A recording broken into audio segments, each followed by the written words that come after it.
Hi guys, nandito nga ako sa Gyeongju at maaga nga akong nagpunta para dito ako mag-lunch sa aking favorite na restaurant na tinatawag na Gyeokachijong.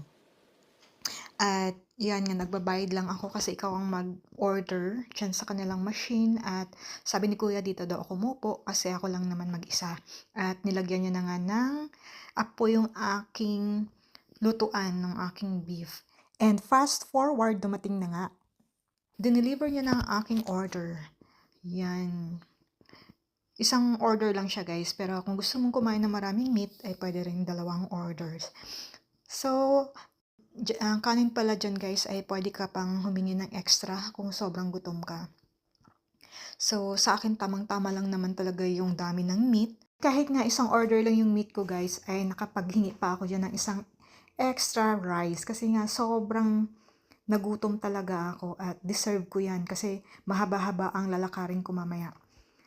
At kaya pinili ko na rin na dyan kumain, aside sa gusto ko kumain ulit ng beef, ay kailangan ko ring mag-antay sa aking kaibigan na nagtutour pa sila sa Bulguk sa temple. So, after nga akong kumain ay naglakad-lakad muna ako at nagtingin ako ng mga souvenirs and nag-check na rin ako ng ibang mga restaurant pero hindi ko pa na-try kainan. At after nga dyan guys ay nag-dessert ako kaya nagpunta ako sa gelato store. At first time ko nga yan kumain ng gelato. Ang pinili ko sana is pistachio. Kaya lang, yung nagkapalit kami ng order nung isa. Yung order niya kasi is blueberry.